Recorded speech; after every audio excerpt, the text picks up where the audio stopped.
Hey everyone, and welcome to another episode of From No Crypto to No Crypto. I'm your host, the Crypto Coach, Blockchain Wayne. Today we're joined by Michael. Is it Cutajar? Am I saying that right? You can say that, yes. Close enough. All right. Close All enough. right. Probably should have asked that before we started, but man, thanks for coming on today. It's a pleasure to have you on. Definitely want to talk about kind of a correlation today between what you're doing in AI and Web3 and some of your experience there. But before we jump into what you're doing at Interactive Avatars, can you give everybody a little bit of insight into your background, kind of what you've done in the past and what led you to Sure. So first of all, thanks for having me. And it's actually pretty funny. When I was younger, everyone used to say Cutajar. Ah, It's actually Cutajar, but gotcha. it's kind of stuck, so it makes sense. And well, I'm 29 years old. I've been in business for 10 years now. Initially, I did study accountancy and did some time at PwC, but then moved straight into startups. My first startup was in real estate, where it was an Airbnb management company, which is still running. And then I joined as a partner at Metaverse Architects, which was a crypto company. And now I'm working on interactive avatars. I mean, as a character, I'm relatively hardworking, love to travel, love to experience new things, and obviously love business and love the startup world. So yeah. Nice. Well, kudos on getting out of that accounting world, because I know people that have been Yeah, in that for yeah, years. yeah, Nobody I've talked to really enjoys it, even if they've been in it for 10, 15 years. yeah. I took a risk relatively early, like 21. Initially, it was a bit weird. My parents were like, "What are you gonna do?" And then I figured it out. So yeah, thank God I did that move. Nice. Yeah. It's better to do it when you're early. I mean, obviously people can make a change at any point in life, but it's definitely a lot easier to do it the earlier you are into your business career and, Yeah, instead of waiting mu- till later. much less risks. I mean, I have school friends who are still there and are still doubting if they should leave. So that's almost 10 years now. So Gotcha. yeah, Gotcha. Now let's jump in. Like, I just want to talk briefly about Metaverse Architects. I know you're not there anymore, but obviously well, you said it was a crypto company, yeah, and I'm guessing that have some kind of inspiration into what you're doing now at yeah. Interactive So Avatars. Metaverse Architects is a very interesting project. Um, we we found a niche for people who are buying or using virtual spaces such as Roblox or Decentraland in the crypto space, and we would take care of building the experience. And we worked with a couple of big entities such as UBS Bank, KPMG, etc. The project did last 2 years and a half, and I had become CEO roughly halfway through, but had to close up ship and had to let go of many people just a year ago, and that resulted into me saying, like, I really had a fantastic experience. I really felt alive. I really love the struggle and also the wins of business. So I spent the past year learning how to code. I got a teacher to help me out, and I've been building projects myself. And I landed on interactive avatars around 6 months ago, after getting good feedback from people, both from a user perspective and from business perspective, that they needed a voice to their brand. And what I did was get AI, get a character, and merge them together and give them a brand voice, which they can integrate on their website, kind of like a chatbot, or outside. Say you're a museum and you have an incredible piece of art. Someone can scan it, and the artist comes up and speaks about that art. You name it. So there's many different utilities for it, and it's been amazing. Happy to be back on this journey. Yeah, nice. I mean, it's definitely something that's in demand, cutting edge. I mean, I was looking at what you guys were doing at Metaverse Architects, and it's really cutting edge. It's almost like, was it too early, right? You see Yeah, concept. 100%. Yeah. Yeah, So it was definitely too early. So we rode the wave, and we actually did a fantastic job for a market that had collapsed. We actually kept the company alive for quite a long time, pivoting very strategically. But this stuff happens, and it's a learning curve. Still young at the end of the day. yeah, absolutely. Man, I can remember 4 or 5 years ago gambling in a casino on Decentraland. So Yes. Wow, yeah, that's very familiar. Awesome. yeah. So That's cool. I played around with those a lot, and I think the either the technology, I think, is going to have to adapt to where people can get those similar experiences, whether on the Yeah, phone or the technology becomes more easier to access. Obviously, bringing probably the perfect the perfect scenario with that would be AR or VR goggles, right? But not everybody has those yet. Um, In fact, mentioning AR, I actually built interactive avatars on the concept of having AR avatars. yeah, So kind of like Pokemon Go. I built a map system, and you could scan locations and AR avatars come up. But it still is too difficult because the models are still very heavy, and it results in being a very slow experience. But we're gonna get there relatively soon, I would say. I don't see it being a stumbling block. At least AR, VR is a different animal. I yeah, can't really comment on that. yeah, yeah. That one's a lot more immersive. I think that's kind of why Apple went with the AR goggles instead of VR. Yeah, Just yeah, yeah, yeah, yeah. That's a very fair point, actually, Wayne. yeah. So talking about interactive avatars, I mean, kudos on what you've done. I mean, Mitch, most people, um, kind of focus on their skill set, and you realize, you didn't, you had to learn how to code, and you found Yeah, someone yeah, to teach you that, yeah. and I think that's important. What are you seeing like with interactive avatars as far as the biggest demand right now for your avatars? I mean, I definitely get all the use cases, right? Like you mentioned, museum, chatbot on a website, but what So are you seeing the most demand for?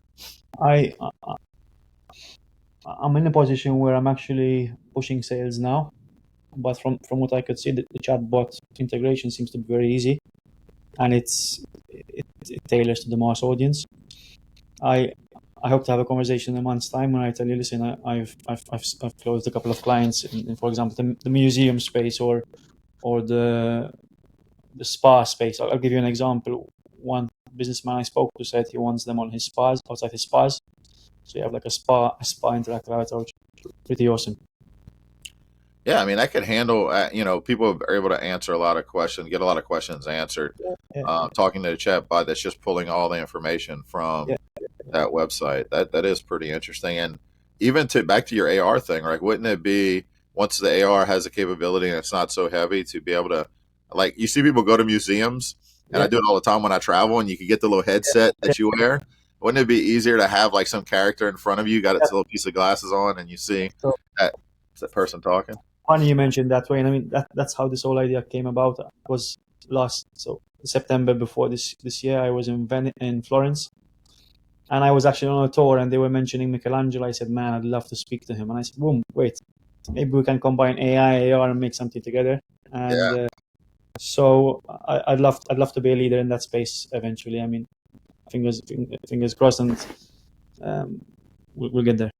Yeah, that would be amazing. And then as you see those models evolve, right? If you can merge anything you have about that person's history and life into that Exactly, model exactly, to exactly. where you could get that. Yeah, Yeah, and you could have a collaborative effect, so people can upload their own information and put their model outside their house, right? For example, of someone they know, So it could really be like a playground. absolutely. Yeah, yeah. And I think this is going to be, I mean, we're definitely seeing AI move at a rapid pace. Um, and obviously, this podcast, I usually talk a lot about crypto and Web3, but I can't pass over the fact that I feel like those two are going to go hand in hand a lot. Yeah, yeah, yeah. Whereas I tell people all the time, AI needs crypto, Web3, and Web3 needs AI, Yeah, for better yeah. models. So I was actually having this thought today in the morning, but it would be interesting to hear your take on that. So how do you see them really merging together from a optimal point of view? Well, from what I see right now, it's in the building phase, right? AI is really helping to build tools faster in Web3, Yeah, yeah, faster, quicker, better. And then I've seen some really interesting kind of decentralized AI models with Morpheus AI and a few others that well, are like you get better information. I mean, we also what happened when you have faulty information going into a large language model. Whenever Google launched their what was it Gemini at first, it was yeah, giving you all kind of wrong results, right? You would ask for one thing and it give you something completely different because the data going it was corrupted. And so to have some kind of oversight into the data that's feeding the models, I think could be better. Um, if not, we're just going to get AI models that are biased and based off of the single entity that's building that model instead of having some kind of oversight. So that's where I see the same way blockchain technology creates trust in a trustless environment where no one node or miner can corrupt the network. without everybody noticing it. It's the same concept with I think with AI models. I don't know what's your take on that? I I mean, I think it's a very salient point. I guess they both have a similar North Star. The the idea of decentralized information is already an issue. I mean, you're already seeing the big entities having a bit of problem having to tweak certain things, but I Yeah, do think they're already too big for them to actually be disrupted by a crypto coin that will offer the same service. Having said that, I do actually, I really agree with you where AI is expediting crypto so fast that there's going to be quicker adoption. So let's welcome it, right? yeah, absolutely. And think about AI agents, right? As AI agents become more autonomous and can do certain features, that agent either has to be funded by a human has to attach, excuse me, their bank account or something to it.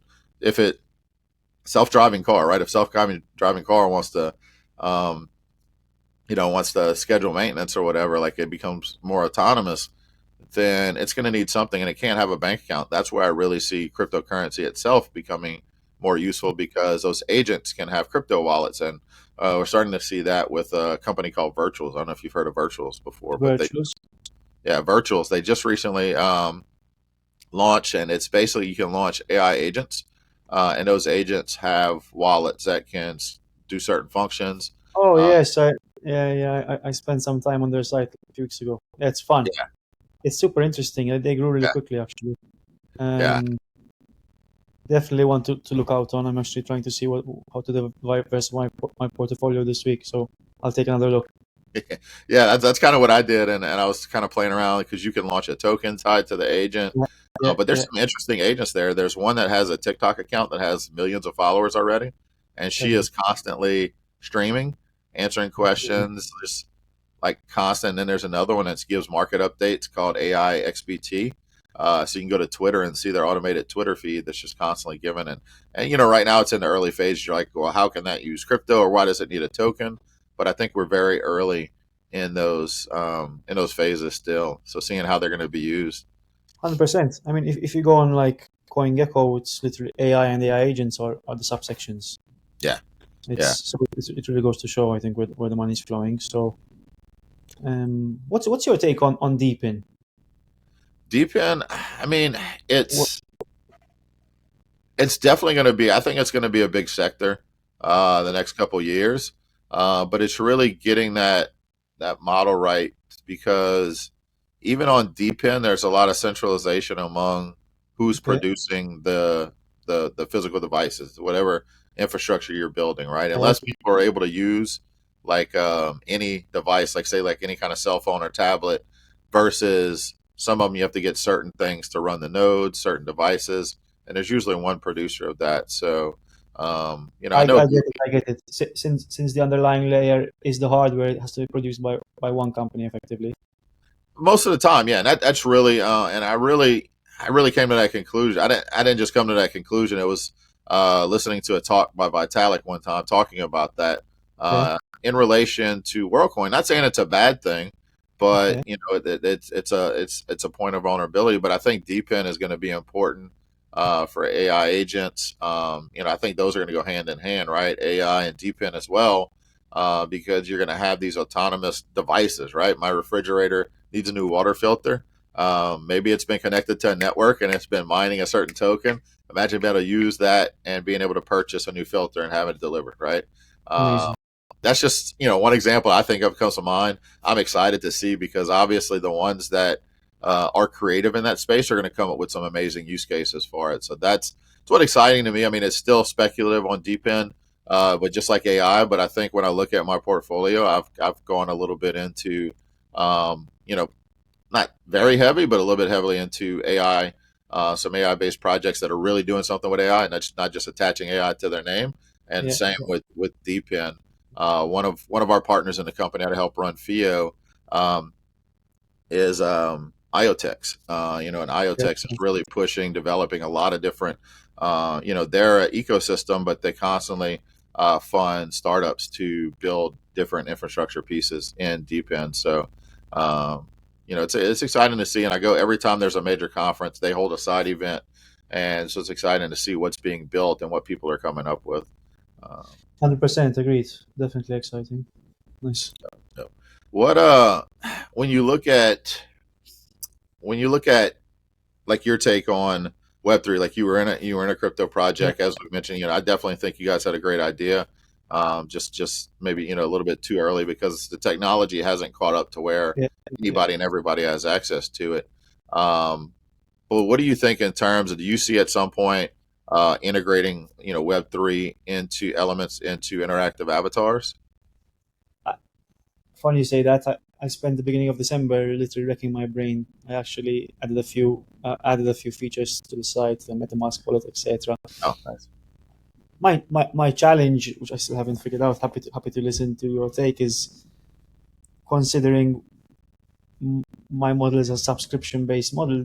They're obviously given certain amount of tokens. Now I was saying, why don't we kind of burn those tokens to increase the price of the ownership of interactive avatars? I still haven't figured it out, Yeah. but I think I'll get there. I'll get there for sure. That's where I want to take it.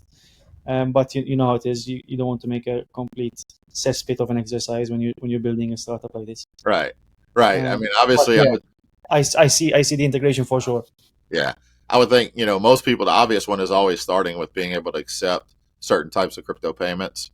Yeah. Um, for that, do you offer any kind of lifetime membership, or is it just strictly No, based? it's monthly, yearly memberships for now.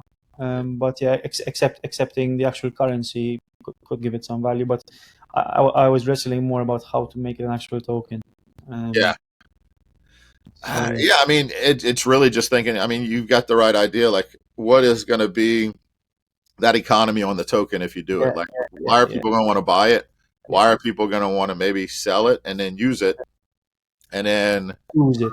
It's more and then, about use it. the burn feature would be good. I mean, obviously, maybe not burn everything, but have a certain percentage burn every time.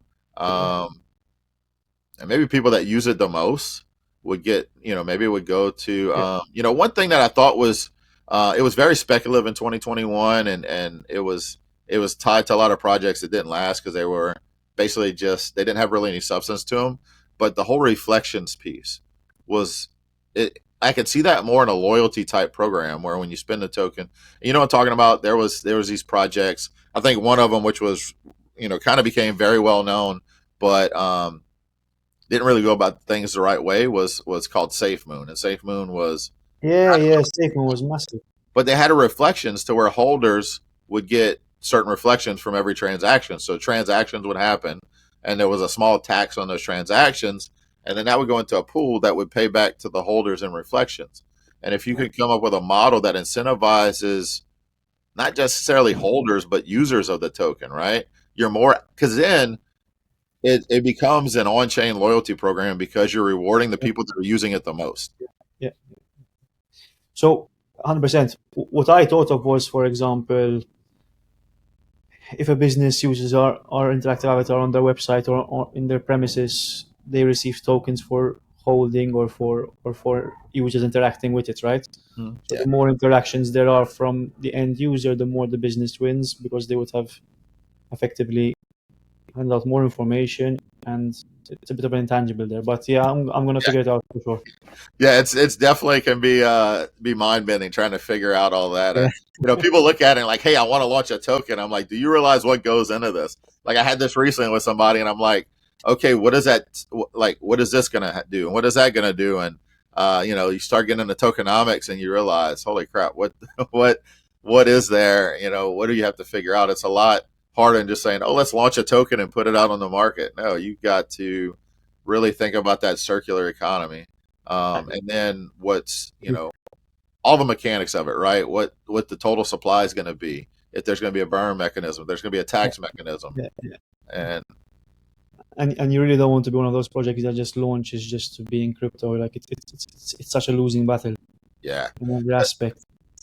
The biggest problem I see is companies that launch tokens with nothing built, and they plan on using the funds that are raised from the token sale to build out what they're going to build.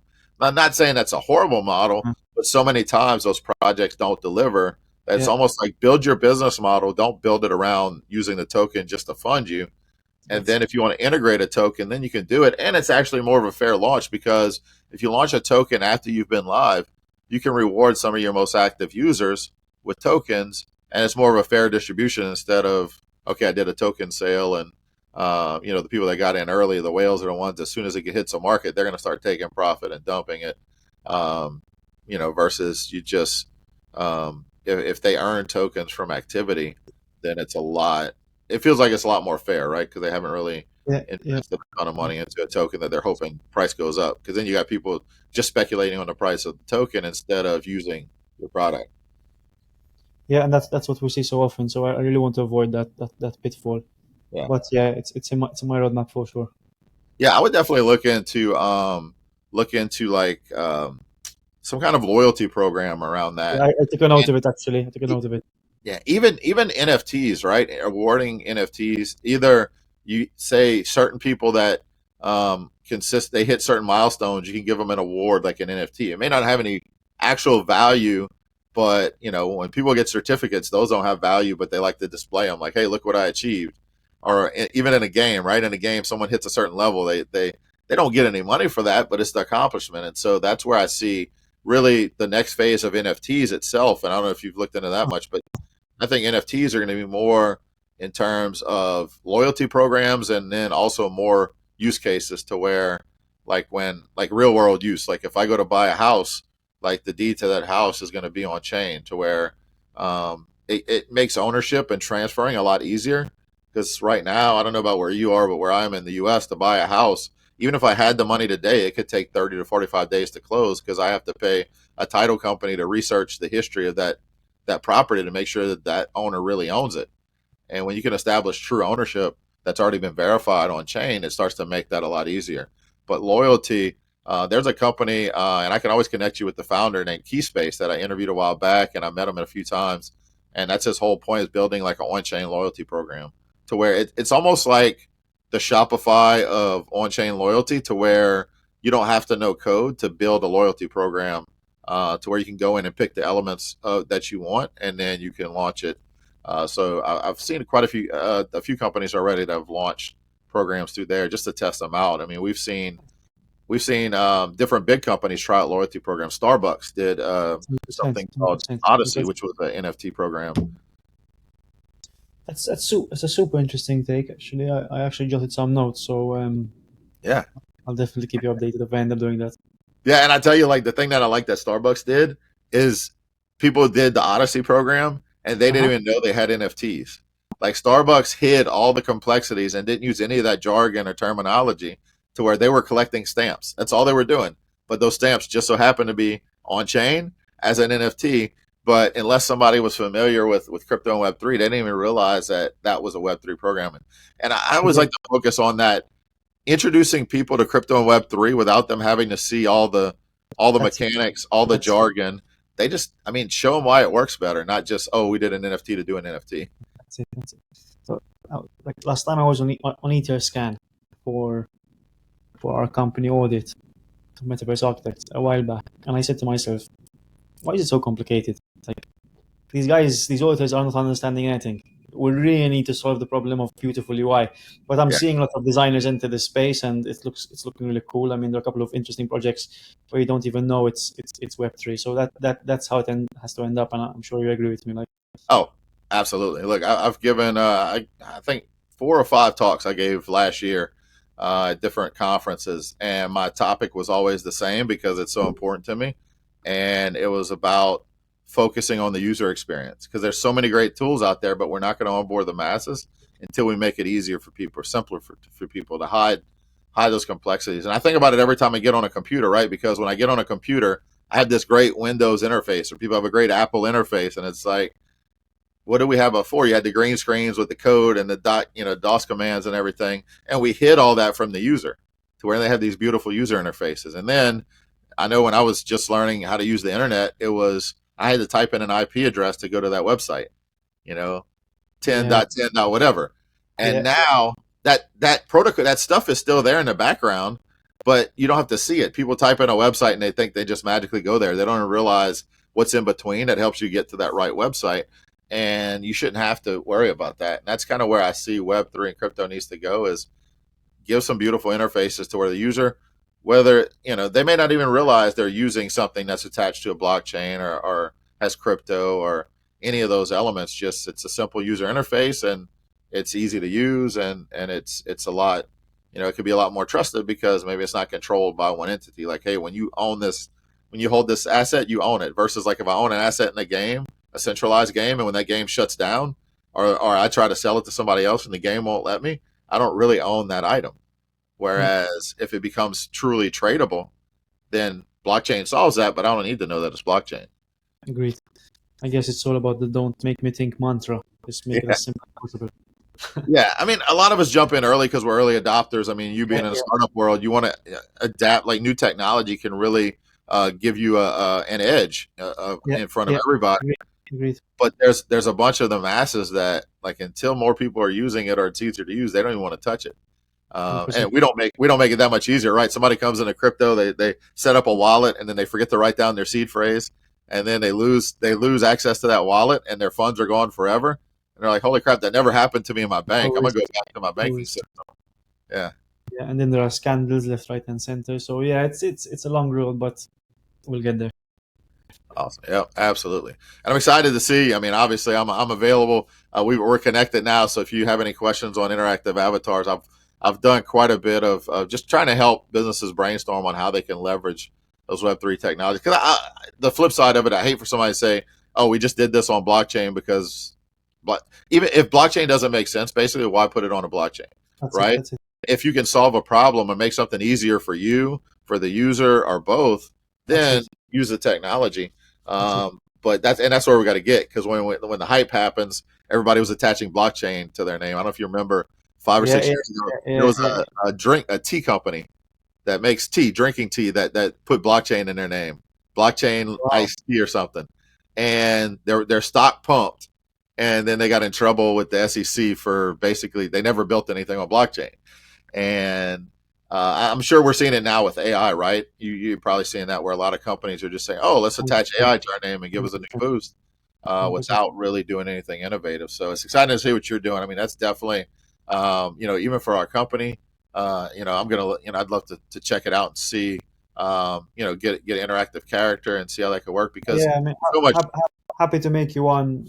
Happy to get you one done, Wayne. No problem. Yeah, absolutely, man. Because look, yesterday on this app that we're using to record, I have very little problems with this platform, but I had a problem yesterday where one video wasn't finishing processing, and it immediately connected me to the AI chat, and the AI chat wasn't very intuitive, didn't. And so I'm sitting there going back and forth, and it took me almost 5 minutes before it finally Okay. agreed to transfer me over to an agent. That experience could be a little bit better if I'm not just interacting with a chat window, Yeah, but I've yeah, got a character there. yeah, yeah. Agreed, agreed, agreed, agreed. 100%. So happy to get you on board then, Wayne.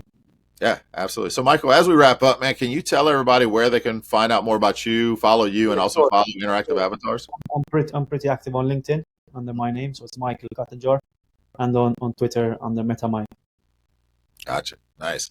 And as far as your website, it's is it Yeah, interactiveavatars.ai? they can go to that one. Yeah, so it's www.interactiveavatars.ai. Awesome. I think we're going to see a lot of cool things coming with AI. So interesting to see what you guys do, because I know, it sounds like, from your background and your history, you're going to jump into what's cutting edge, and seeing the use cases for this is going to be phenomenal. And I think one day when I'm traveling in another country and I'm going to be walking through a museum, I'll be using one of your avatars to give me a guided tour. Yes, sir. Yes, sir. That's the way. All right, Michael, man, it's been a pleasure having you on today. Any final words for our listeners before we wrap up? Um, I mean, don't be too skeptic of the future. I guess it's a beautiful world which we're building. Absolutely. Great words. Great words. Thanks again for joining us, Michael, today. Thank Thanks to everyone for listening, and we'll catch you on the next episode. Take care, everybody. thank you.